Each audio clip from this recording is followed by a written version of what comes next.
Welcome back to this channel journey with Tanishka. तो पहले की वीडियो में मैंने चैप्टर फर्स्ट पढ़ाया हुआ है साइंस का। कौन सा चैप्टर? Component of food. तो उस चैप्टर पे मैंने ये आधा चैप्टर से ऑलमोस्ट चैप्टर फिनिश हो गया है, ये सब मैं पढ़ा चुकी हूँ, तो आप उसको चेक कर सकते हैं। अब आज हमें क्या पढ़ना था? Balance diet. ठीक है, एक ये पहले छोटी सी एक्टिविटी देख लेते हैं। इस एक्टिविटी में क्या दिया हुआ है कि ये बोला जा रहा है कि take a tomato, a fruit like a lemon, cut into small pieces, do your hand get while doing. मतलब ये आपको ध्यानपूर्वक करना है, केयरफुली करना है कि वेजिटेबल और फ्रूट्स जब हम कट करते हैं या उनको पील्ड करते हैं, मैश्ड करते हैं अपने घर में, तो आपने देखा होगा कि उन फ्रूट्स में और फ्रेश वेजिटेबल्स में क्या होता है? अमाउंट ऑफ वाटर कंटेंट होता है। ठीक है, जैसे कि आप टमाटो को आप कट करते हैं तो उसमें से क्या वाटर सा निकलता है ना, तो वो क्या है, इससे आपको ये पता चलता है कि जो भी फ्रेश फ्रूट्स और वेजिटेबल्स होते हैं उसमें क्या होता है? वाटर कंटेंट सफिशिएंट होता है। ठीक है, जो हमें वाटर हमारी कुकिंग में भी हेल्प करता है। ठीक, तो ये एक्टिविटी आप इस एक्टिविटी से देख सकते हैं। ठीक है, तो फिर अब आते हैं हम दूसरे उसमें। हमारा दूसरा टॉपिक कौन सा है? Balance diet. बैलेंस डाइट अब क्या है? ऊपर हमने न्यूट्रिएंट्स पढ़ा हुआ है, न्यूट्रिएंट्स के बारे में हम उसको जान गए कि कौन कौन से न्यूट्रिएंट्स होते हैं। तो कौन कौन से थे? Fat, vitamin, protein, minerals, carbohydrate. ये सारे मिनरल्स अभी हमने पहले पढ़ाए थे, तो वो हो गए।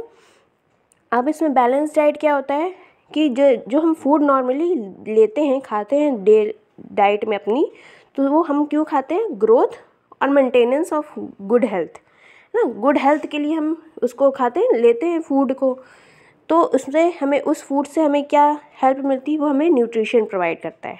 ठीक है, क्या प्रोवाइड करता है? वो न्यूट्रिशन हमारी बॉडी को जितनी नीड्स होती है उस हिसाब से क्या करता है? न्यूट्रिशन प्रोवाइड करता है। तो वो इसको क्या कहते हैं? बैलेंस डाइट को the diet should also contain a good amount of roughage and water, such diet is called balance diet. जिस डाइट में हमारा रफेज और वाटर सफिशिएंट मात्रा में होता है। रफेज में हमने क्या बताया था? रफेज के मेन सोर्स कौन कौन से थे? वीट, पल्सेस, वेजिटेबल्स, ये सब हमारे किस में थे? रफेज में। ठीक है, वाटर और रफेज के सफिशिएंट कंपोनेंट रहते हैं इसमें, उस डाइट को क्या कहते हैं हम? बैलेंस डाइट कहते हैं। ठीक है, बैलेंस डाइट हो गया हमारा। फिर आता है कि जैसे कि आपने सोचा है कि हर एज के जो लोग होते हैं उन सबको क्या एक ही डाइट की आवश्यकता होती है? क्योंकि अगर जैसे छोटा बच्चा है तो उसे भी ज़्यादा डाइट की आवश्यकता होती है, या अगर कोई बड़ा है तो उसे छोटे बच्चे जितनी डाइट की आवश्यकता होती है। ठीक है, तो हमें इसके बारे में जानना होगा कि अगर वो फिजिकल वर्क ज़्यादा कर रहे हैं, उन्हें स्टेमिना ज़्यादा यूज़ करना पड़ रहा है, तो क्या उसके लिए भी हमें सेम डाइट की ही आवश्यकता होती है? तो हमें क्या करना है? एक चार्ट प्रिपेयर करना है एक पूरा वीक का। उस वीक में क्या करना है? All nutrients mentioned and present in other food items being eaten with in a day और सो। तो उसमें हमें सारे न्यूट्रिएंट्स को मेंशन करना है कि जैसे कि कौन कौन से हो गए हमारे? पल्सेस हो गई। ठीक है, इसमें क्या है? Pulses, groundnut, soybean, sprout seeds, जो हमारे अंकुरित सीड्स होते हैं वो, एंड जो ग्राम हो गए फ्रेगमेंटेड फूड, साउथ इंडियन में जो फ्रेगमेंटेड, जैसे कि इडली, डोसा, सांभर, ये सब हो गया। और उसमें जैसे फ्लोर, आटे की रोटी में जैसे मिस्सी रोटी हो गई, थेपला मेड फ्रॉम पल्सेस, उससे वो हो गया। फिर आपका हो गया बनाना, स्पिनच, सत्तू, जैगरी को क्या कहते हैं? गुड़, वेजिटेबल्स, ये सब फ्रूट हमें उसमें मेंशन करना है। ठीक है, therefore one can eat a balance diet without expensive food material. आपको बिना ज़्यादा खर्चा किए हुए, मतलब आपको ज़्यादा एक्सपेंसिव यूज़ नहीं करना है, उन सब किए हुए हमें सिर्फ यही एक राइट मीट जो मील है उसको लेना है। ये अगर आप प्रॉपर्ली न्यूट्रिएंट लेंगे तो इससे क्या है? ये हमारे बैलेंस डाइट ये एक अच्छी बैलेंस डाइट के रूप में होगी। तो ये है कि इसमें अगर हम देखते हैं कि जैसे फ्रूट और वेजिटेबल को हम वॉश करते हैं, उसको कट करके फिर पील जैसे उसकी कुकिंग करते हैं, तो उसमें हमें जो विटामिन्स हैं वो क्या कर रहे हैं, लॉस हो रहे हैं उसमें विटामिन्स। अगर हम वेजिटेबल की स्किन और फ्रूट्स की स्किन निकालते हैं तो उसमें भी क्या होता है, विटामिन्स और मिनरल्स प्रेजेंट होते हैं। हम अगर जैसे राइस को कॉन्टिन्यूसली वॉश करते हैं तो उसका क्या होता है, स्टार्च जो रहता है वो निकल जाता है। स्टार्च किस में होता है, कार्बोहाइड्रेट में।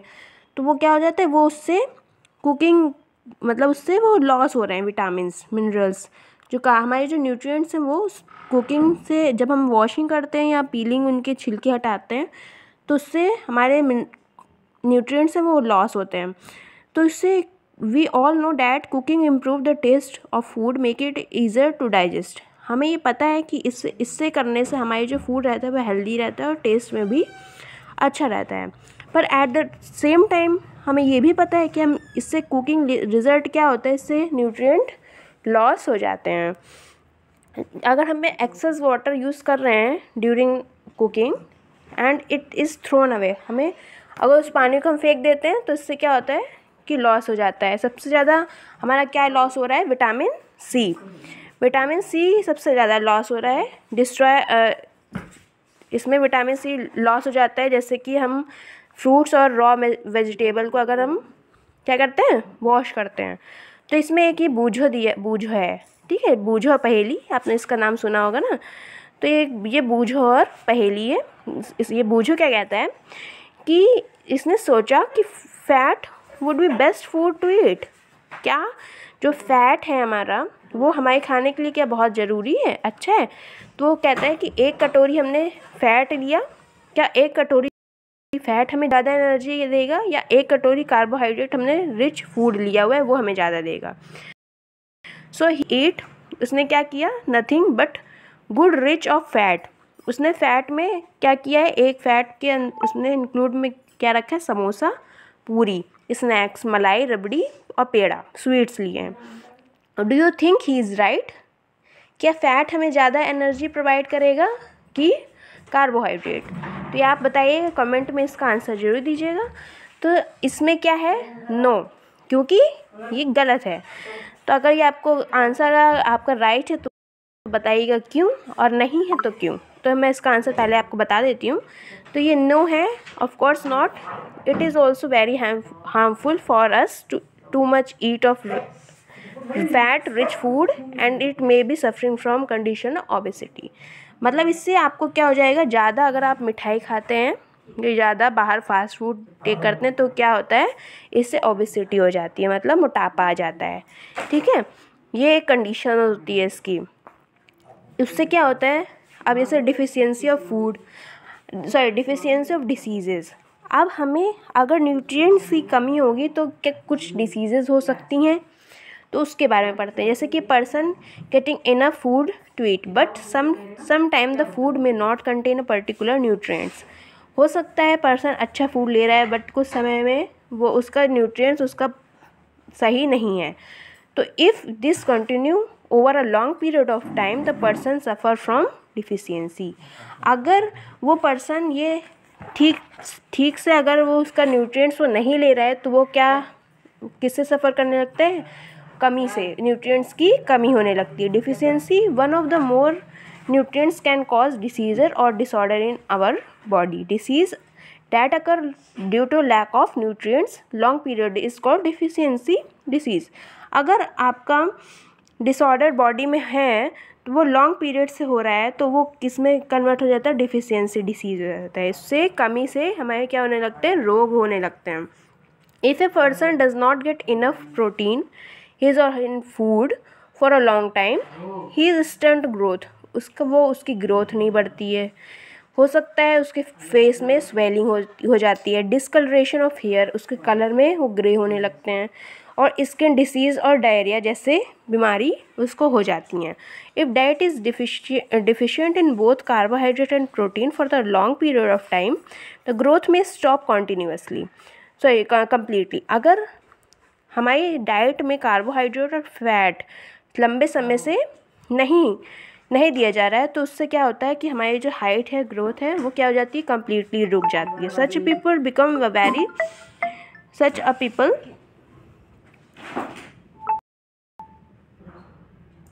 पर्सन बहुत ही कमज़ोर हो जाएगा, ठीक है। अगर वो सही से अपने डाइट नहीं लेगा तो deficiency of different vitamins and minerals have also reason become a disease and disorders. तो कुछ डिसऑर्डर्स ये आपको टेबल 1.3 में दिखाई गई हैं। जैसे कि विटामिन ए से क्या होता है, विटामिन ए से आपका विज़न लॉस हो जाता है, इससे आँखों में दिखाई देना बंद हो जाता है। इसके सिम्टम्स क्या होते हैं, पुअर विज़न, सही से ना देख पाना, loss of vision in darkness, अंधेरे में ना देख पाना, या कंप्लीट लॉस, या तो पूरी तरीके से ही ना दिखना। फिर आपका दूसरा क्या है, विटामिन B1। ये इससे क्या डिसीज़ होता है, बेरी होता है।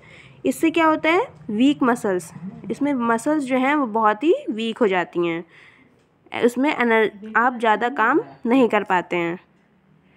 फिर आपका विटामिन C आता है। विटामिन C से क्या होता है, स्कर्वी डिसीज़ होता है। इससे ब्लीडिंग गम्स से मतलब आपके जो मसूड़े हैं उससे क्या हो जाता है, खून निकलने लगता है और बहुत कुछ समय बाद वो उसमें घाव हो जाता है। विटामिन D से कौन सा डिसऑर्डर होता है, रिकेट्स, से सूखा रोग बोलते हैं, जिससे बोन्स क्या हो जाती हैं, सॉफ्ट हो जाती हैं और बेंड होने लगती हैं। ठीक है, जैसे कि देखा हुआ आपने, कुछ के पैर रहते हैं वो ऐसे थोड़ा सा बेंड होने लगते हैं। ठीक है, जैसे कि ये आपका पैर हो गया तो ये ऐसे बेंड हो जाते हैं। नहीं तो पैर कैसे होते हैं, सीधी बोन्स होती हैं, है ना, टीबिया और फिबुला, तो वैसे ये बेंड हो जाती हैं, ये रिकेट्स होने लगते विटामिन D की वजह से। फिर आपका आता है कैल्शियम तो पता ही, जैसे बोन और टूथ आपके वीक हो जाते हैं, वीक बोन्स हो जाती हैं, टूथ मतलब जो है दांत हैं वो भी ख़राब होने लगते हैं। आयोडीन की कमी से क्या हो जाता है, गोइट्री, जो गले में आपने घेंगा रोग देखा है, उससे घेंगा रोग में क्या कैसे होता है वो, जैसे कि ये आपका गला है, यहाँ पे एक ऐसे गांठ जैसा दिखने लगता है, इससे इसे क्या कहते हैं, गोइट्रे, विटामिन आयोडीन की कमी से हो जाता है। इससे जो नेक में क्या आता है, वो एक फूला स्वेलन सा दिखने लगता है नेक जो है। ये बच्चों में इसमें मेंटली डिसेबिलिटी इन चाइल्ड, इससे बच्चों की मानसिक स्थिति सही नहीं रहती है। फिर आयरन की कमी से क्या होता है, एनीमिया हो जाता है, खून की कमी से उसमें क्या होता है, वीकनेस फील होती है। ठीक है, तो इसमें और इस चैप्टर में आपको क्या बोला गया है, this is a reason why widely varying food from different region had common distribution. This distribution we find ensure that our meal have balance of the different nutrients needed by the body. इस chapter में आपको यही बताया गया है कि हमें food क्यों लेना ज़रूरी है और वो भी बैलेंस डाइट, एक प्रॉपर मील आपको लेना चाहिए जिसमें सारे न्यूट्रिएंट्स आपके प्रेजेंट हों। तो इस चैप्टर में कंपोनेंट ऑफ फूड के चैप्टर आपका पूरा कंप्लीट हो चुका है। तो इसके जो एक्सरसाइजेज हैं वो मैं नेक्स्ट वीडियो में इसकी एक्सरसाइज में सॉल्व करवा दूंगी कि आपके tick the correct answer, fill in the blanks, और इसमें क्या जो भी क्वेश्चन है वो मैं इसको ओरली आपको एक्सप्लेन कर दूंगी। ठीक है, तो तब तक के लिए bye bye, take care. Channel को सब्सक्राइब करिएगा, लाइक कर दिएगा और अपने दोस्तों के साथ शेयर करिएगा। Thank you for watching.